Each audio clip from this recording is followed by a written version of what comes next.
pris l'exemple de trois opposants. J'ai commencé par Martin Fayoulou. Je dis, mais il n'a jamais reconnu les résultats des dernières élections. Comment est-ce qu'il acceptera Manintangi? Moïse Katumbi était prêt à faire la même chose. Il avait même fait la même chose, mais grâce évidemment à la pression des siens, il a accepté qu'il rentre dans les institutions, mais lui reste borderline. Joseph Kabila, n'en parlons pas. Lui, il a carrément boycotté les élections et prépare une insurrection parce que l'AFC, c'est lui. Je sais qui est derrière. C'est pas ma tête qu'il cherche, il cherche la tête du chef de l'État. Et qu'il sache que je ne vais pas reculer d'un seul pas. Pour la 2025, Yokangai Malamu. Bijou la congolaise. Aeli binoba formula sika. Mama ko benda lisusu mokila te. Basi lokola yo bakumbi zemi. Basimbi bana pe batatoli. Na ko témoigner na ba produit à Maman Bijou. Na banoncé la fin de l'année 2023. Et je suis tombée enceinte. En tout cas, j'ai respecté comme elle me l'avait dit. Ça n'a même pas fait un mois. Je n'ai même pas fini le carton d'été des produits qu'on avait achetés. Tellement que j'en avais marre, je désespérais. Regardez les résultats vous-même. Tozana bakisi ya kobota, ya ko traité po, ato koma ki posolokola mongusu, yaka. Olingo koma la ba forme, yaka. Olingi okondi sanzoto ya bomwasi, kokoli sanzoto ya ba papa, pe kokoma sima inene, yaka na lombango, tozana bakisi ya diabète, kisi ya makila, nyonso yoko ekoluka. Tozoteka en gros et en détail. Bongo soki olingi osomba pepo banda ya yo business, yaka. Benga kaka Mama Bijou na ba numéro oyo.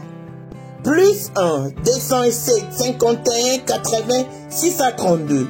Toli Sousou na plus 243 84 40 99 215. Koutaï na TikTok, Sketch BLMK, na Instagram, Bijou MK1, pe na Facebook, La Congolaise Bijou. Omoni place oyo, ezali lopango ya Janine. Oki, ezali lopango ya Janine.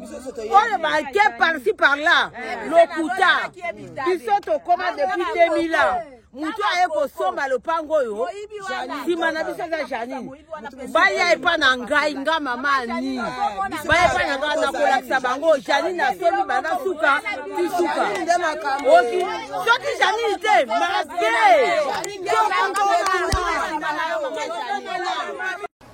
Awa, toza na commune Ntele, na quartier Mungimi. Toza na deux concessions awa. Concession ya Liboso ezali 200 mètres 695. Ya mibale oyo ya mai ezali 40 mètres si 240 tina fleuve. Bandaku oyo biso batutotongi yango. Rigena zate. Oh, yakate bandaku oyo biso batutotongi yango. Maçon oyo atongi, ingénieur oyo atongi yeyo. Ba maçon batongi ndako oyo yeyo, yepe afanda quand même wana. Tango totongaki bandako oyo, tozalaki na conflit. Tango tosombaki esiko yepa chef coutumier. Kombo nani? Nani Marque Embo, Likibi. Azali vivant, azape wana. Tango tosombaki epa na ye, awa nyonso ezalaki zamba. Donc batu bafungoli awa nyonso awa ezabiso. Voisin na biso ezalaki kaka général Kalume. Awa ezalaki kaka Daipen, mutazalaki Kalume de oyo. Général Kalume oyo matekela ngo ba chinois. OK. Même awa tozalaki na voisin te. Awa pe clôture ezalaki te, ezalaki polele général Kalume nani nde à l'époque nde mutazalaki voisin na biso. Et ko sala awa mutsoko tuni Daipen na mobimba. Tango toya quand même ba procès ba kitaka ba lobaka. Les américains puisque Colo Concession on a responsable aza métis mais mobali naye aza danois tango ayaka babinga yaka américain yé muta fungola nzela oyo na tracteur na pelle chargeur tanga fungoli to kuti mo ba gardien ka ndenge ezalaka to tiki bango bosana no bilanga et en plus tango aye toyoki ka hote mutu moko aye nani aye kotonga kuna tango toye Tokuti, babandi kotonga mir oyo. To sali suspension de travaux. Oui. Parce que nous avons 40 mètres, surtout on dit qu'on a 40 mètres. 40 mètres empiété biso. OK. Il y a côté déjà le pango. OK. Ndé aye empiété biso tokei na parquet. Toke to fundi na parquet. Baye batie suspension de travaux. Akei a solo lipe ka parquet ndenge justice o président ye moko lobby. Président ye moko lobby que justice na biso ya mboke kufa. Azalaki pe na raison. Akei nde nani baye kotia yango sans suite. Dossier na parquet elimwe. Na moment tango to luka to retrouver dossier aye lisusu ko empiéter koto. Mais mutongo nani? Ezali monsieur Somwe Akawa. Michel. Nde tango tozo luka to sil sa dossier oyo aye empiéter biso awa. Tango empiéter biso awa par rapport à ba document na ye za tantôt 3 hectares, tantôt 5 hectares, tantôt ba document ebele. C'est là nous sommes wana boy tango au sala ba empiétement wana boy. Ouais. A sali yango lokola citoyen nyonso ya cité to azalaki na moi poste mo na Congo boy. Non, koto yo la plupart ya batu bayebi ye okotu na bango boy ba tanke nani? Ministre. Bayebi awa lokola ministre. Mais oui, mais ngai o na yebi azalaka tikala kozwa ministre comme somwete. OK, ngai o na yebi azalaka directeur ya cabinet ya Tibala à l'époque azali susu te. Bon, moi ba trafic pe zalaki même na justice même na PV mususu ezali. Ndo moni tango tozolande la dossier oyo aye empiété biso lisusu kotoyo presque nakoloba ezanga muke po sala 1 hectare ba mesure penza na ona mututa mezali tango aye ko empiété kotoyo ngai na idée na ngai na kanisi ke tango na ye ko sala banquette ye mutatongaki afanda pe wana ye afanda kananda ko bango bato atonga ndako oyo bandako wana tona bandako mibale tango na ye na boule na empiété biso ba isi bango ba pesi ngabité ezali beaucoup messe bongo bukumese na bengi nani ya bukumese alobi na ndimite bisote ngai kutu ngai oyo na ngai nde na ke na fundi bukumese na commune na parquet ya Kinkoli ana va comme bourgmestre ava comme bukumese faut le bien ava comme bukumese na ke na fundi ye croyant que ye mutu ateki tango toye ba bengi bukumese to sali descente Bukumese ore bukumese batateka kite. Il faut le bien avant comme bukumese. Oui, na lobi avant comme bukumese. Eza te ketanga za bukumese te. Avant comme bukumese. Voilà. Tokiti de oui, tanga za ki cordon mtando ando gérer makamunyoso. Ngape na funda ki yete ke na sens que yende mutateki na yeba kite na funda ki tant que cordon. D'accord. Hein, lokola za ki cordon nde yango na funda ki ye. Tango na ye to ye descente na parquet. Bukumese azalaki pe na ngamo na biso ba PV zali tilelo ba PV zali na kopesa bino ba PV wana. Bukumese alobi clair alobi nazo reconnaître madame Janine Awa mais somwe nazo reconnaître ye Awa te. Somwe nazo reconnaître ye kuna. Madame Janine pe kuna na mai nazo reconnaître ye. OK. Pa akei to samba na parquet dossier ko na tribunal. Dossier tant que comme na tribunal les abiso batu megu dossier na tribunal te. Les ministère public par rapport à l'enquête na ye a qui ko trouver ba irrégularité et pas ya somwe. Nde atindi dossier na tribunal. Tant atindi dossier na tribunal, to komi pe ko samba, to komi ko samba, to ye ko zwa d'ailleurs avant tout même ba jugement, to lega ki beta pebele na 4e mairie to kenda ki tina cour de cassation. To ye ko zwa jugement définitif ya place oyo to longiye. Tango to longiye jugement ngo yango original na mars le 5 mars. Oui, le 5 mars nde to zwa ki jugement ngo yango au jugement définitif. Tango to zwi jugement a sali appel. To ke in appel, to ke to répondre na ba avocat. To sali descente. Ba bengi mutu oya tekela ki biso. Mutu oya tekela ki biso ezali le même papa ya Bukumese. Chef Marc Likibi azali pe vivant akufite. Na descente wana ye moko chef Marc asali descente awa. To sali descente wana mi balé je pense. Na descente nyonso mi balé chef abandai ko s'absenter te, abandai ko ya na ba descente nyonso. Alobi clair que ngai na tekela somwe côté oyo te.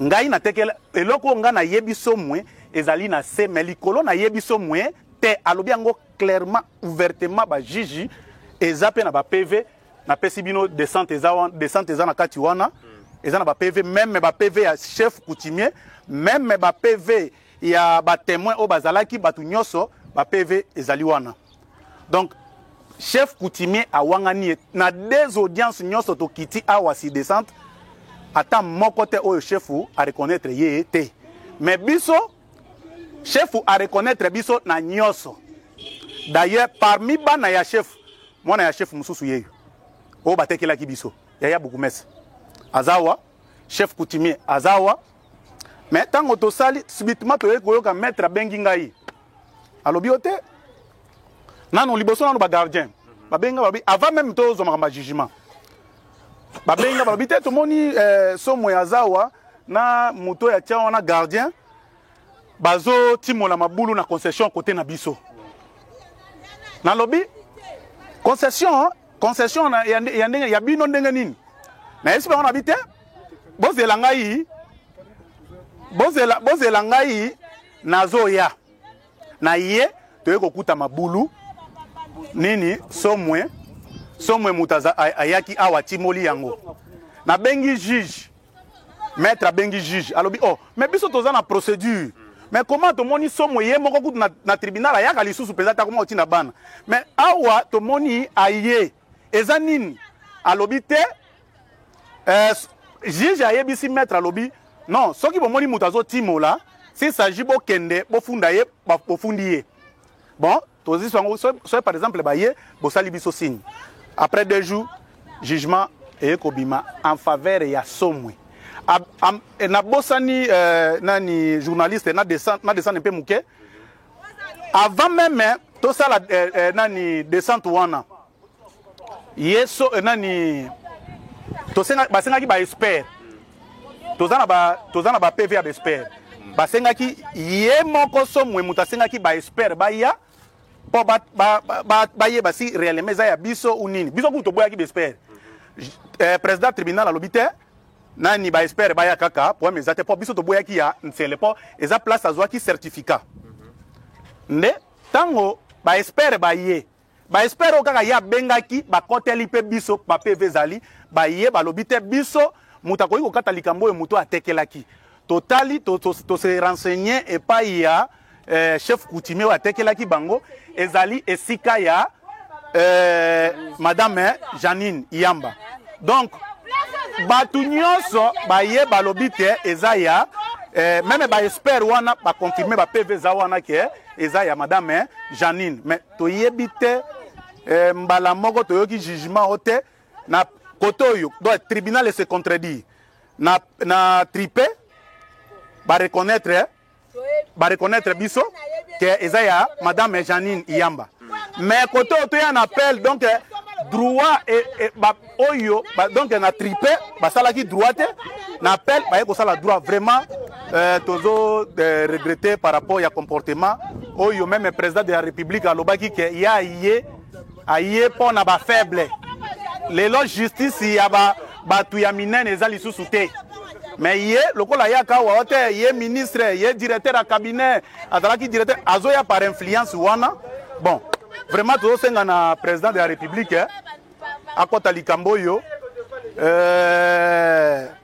papa Vonde kota na likambo yo ministre Mutamba kota na likambo yo éclaircissement mususu maître yenda avocat avant senga na président kota na likambo yo ministre to papa Kamulete et loka malonga ko ça les que non le droit doit être dit OK c'est comme tout na langa moko za oui 2 audiences et salami et ça pour na 40 mètres ba empiété kotoyo to eza ya kotoyo bon normal jugement et bimi oui on a la précis na motuna nanga oui jugement et bimi eza ya 40 mètres oyo ya kotoyo to eza jugement ya nyoso mibale te non eza boye na ebisi yo clairement to bandaki poursuite liboso ya awa ya empiétement tango toye toke kuna na parquet batie dossier sans suite le moment où tozo luka aye sous ko empiété kotoyo tango empiété kotoyo lokola ezalaki directement ngai na kei ko sala plainte tango na ko sala plainte to komi ko landela kaka côté oyo Donc koto ezalaki lisusu nanu to bana ko landela te.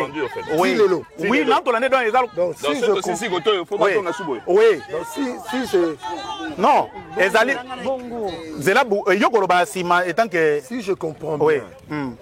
Moto atekela kibino azo reconnaître que monsieur Somwe Makamba Awa azate ezali boni monsieur Somwe akomi susu awa nani apesa ki makoki ya ko réclamer ce côté eza ye moko na volonté na ye pe na justice nde mutepesi ye to sambi na tripe tango to sambi na tripe to gagner le jugement tango to gagner le jugement mais ce somme a un appel. Oui, c'est son droit le plus légitime de faire appel. Tant que ça appel, bah motif fait appel au monsieur Somoyaki, bah lobby va avocat na lobby que non. Pour na nini infraction les autres qui n'ont pas condamné monsieur Somo une année, mais bah condamné à 6 mois. Okay. C'est que ezaki bah irrégularité a procédé et d'aider ndenge to kitaki na descente ya liboso il t'a fallu tous à l'accompagner na ba expert ya cadastre. L'unique motif on a des juges va décider que non comme moto aza expert à la matière eza bato ya cadastre ezo senga to kitane sikawana pe bato ya cadastre ba yebisa biso nana aza mukolo esikawana to ye awa na descente na cadastre juge balobi ke na minute l'unique pièce maîtresse na dossier est en fumu. Okay. C'est parce que fumu de moto attaquela Janine, attaquela qui monsieur Michel Somme. Donc fumu ye moko ayebisa biso. C'est parce que ça vivant nani attaquela ki, nani attaquela kité. Toye kaka wa nisika on a descente. Plus de 2 fois. Oh toya ki a baye ba espère à cadastre ba mesurer d'abord concession mobimba ba mesurer ba pesi déjà rapport na bango et pas bazouzi ba poser bango ba question plusieurs fois ba expliquer biso nana kota ke pa muninga na kati esika wana rapport ya ba espère ya cadastre c'est parce que ngai avocat na espère te même juge aza expert te na matière foncière ya ngwana nde to bengaki ba oyo bazalaki mieux placé na kati esika wana tango toye liboso ya ba tribunal ba expert ya cadastre balobi que non mais c'est somme akotaki pa madame Janine même chef coutumier alobaki que non na kati esika oyo naza ko reconnaître mais c'est somme te alobaki bien que non madame Janine asombaki des concessions oyo ya likolo na oyo ya ngambo ya mai mais na ngambo ya mai awe sika to fandi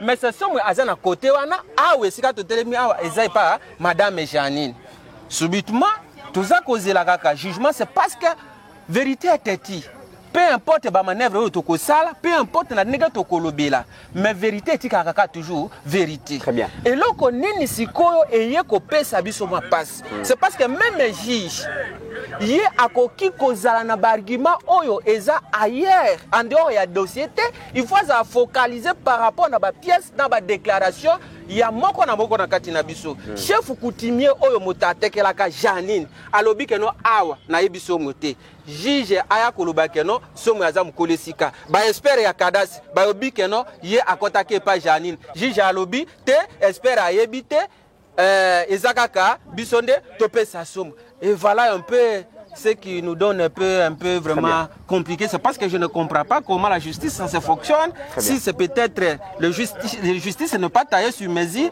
c'est parce qu'il y a maintenant le trafic d'influence du côté des Somoué. C'est parce qu'il lui fit dans cet état l'ancien conseiller du ministre Tibala. Et voilà pourquoi vous-même vous avez attendu même ces gens parler que non, Ayaka en a qualité, il y a ministre. Très bien. Et voilà quelque chose encore qui m'étique, monsieur le journaliste. Avant même bakata likamboy domoni mese somo atika kakoya lisusu awate ye moko akiti ya personne abandi kotima abandi kotia babone nga moko na yi tango bango babenga Ahmed likamango bakati pete est-ce que bakati pe bapesi raison nga habité même lelo na zaki na greffe na vérifier qui dossier c'est parce que nous sommes en train d'attendre la procédure que nous va prononcer toko kende même na précipitation c'est parce que toza dans le besoin mutuna mutoaza na kati ya droit na somo ye moko aye a personne bakati te aye atie déjà babone na ye a personne na bengi président je ne comprends pas awa tozo c'est la décision judiciaire mais so moya wa bandi ko tia déjà ba bonne à lobi que non na gagnant est-ce que jugement yango basi ba gagnant bi non maître est-ce que yo les gars qui na greffe na lobi non les gars qui le na greffe na monument et même ici ka ba prononcer mais yé moko a commis à lobi vous êtes avocat c'est à vous de s'assumer peut-être de saisir les instances judiciaires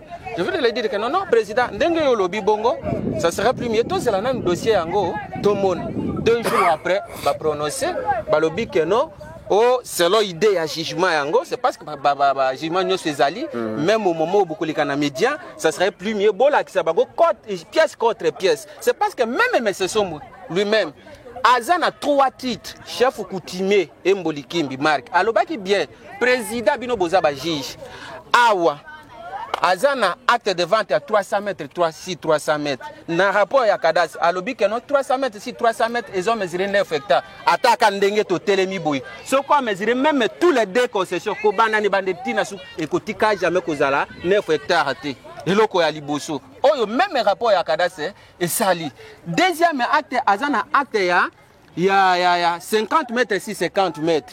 Troisième acte Azana ya acte wanande na bosa même ba dimension beaucoup mona yango donc même juge ata tango ya zozoa décision azo ça la allusion si base ya pièce nino ya zo pesa ini jugement ça la makina na juridiction nini précisément jugement ça ya matete ou bien wapi oyo utobi masiko jugement oyo utobi masiko o ba précision mo raison oyo ya TGI Kinkole na président ah oui na chambre ya président Ntoto et voilà pourquoi même loko oyo je pense que non pour na ba trafic d'influence c'est parce que ndé to bandaki somme abando funda même ba juge prise en partie tokendaki na cassation après subiso réseau tozongi tango tozongi na cassation asali sous donner acte ya coup d'appel ya matete sous bazongi service donc évidemment peut-être ba juge très bien maître en une minute message nini ozo lancer na ba autorité message o ngai na kolobela et pas ba autorité na biso ya ba coups tribunaux batika d'abord que la trafic d'influence. C'est parce que tous en posa indépendance et justice et salement. Même si que nous avons bengi yo au trafic d'influence. Salela oyo yo tanga otangela kayango ndenge mibeko ezolobela. Mais tango sikoyo to komo salela trafic d'influence au maître et ayi appel na obebisa musala mais yo ondimaki kokota na musala oyo yo yebi keno eza musala menace eza musala ya appel pona nini yo juge ondimaki yango ça serait plus mieux yo démissionner c'est parce que ndenge tozawana ce qui lelo yo za na mbongo te oza na trafic d'influence te c'est que vous n'avez pas un droit à faire très bien. Voilà, mesdames et messieurs, comme vous le savez, Toza Awakaka na Sele, na Kinkole Daipen, je pense. Voilà. Daipen. Bamakambo yo eza moi ebele. To pesi bino rendez-vous, toko zongela yango na plateau. Tolinga ki tozwa bongo donc déclaration ya bandeko, boyoki ba ondenge ba lobby. Et je pense que nous allons faire un petit commentaire, mais il revient, il y a ba autorité compétente. Bamekako dire le droit Ndenge Sengeli. Donc avec le président Félix, la justice du plus fort n'existe plus. La justice c'est pour tous les Congolais. La raison reste la raison. Ezate ke mutaza la raison de mutaza na mbongo ebele ezamboka o biso tolingi ko batirte.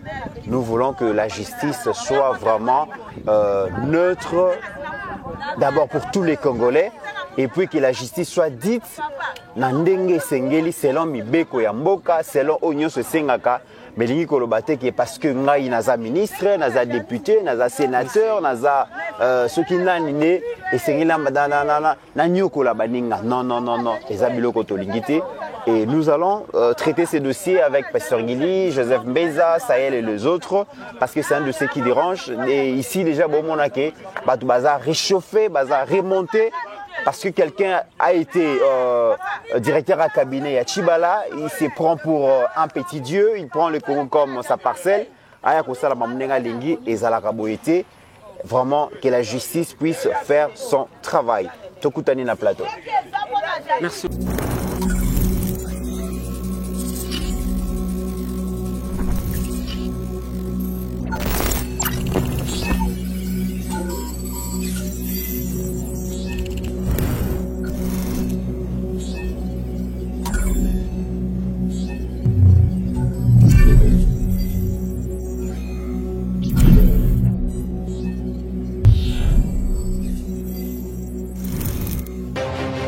J'ai pris l'exemple de trois opposants.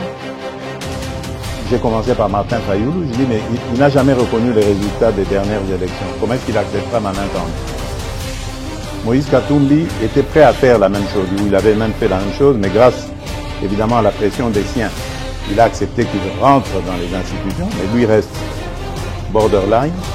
Joseph Kabila, n'en parlons pas. Lui, il a carrément boycotté les élections et prépare une insurrection parce que l'AFC, c'est lui. Je sais qui est derrière. C'est pas ma tête qu'il cherche, il cherche la tête du chef de l'État. Et qu'il sache que je ne vais pas reculer d'un seul pas.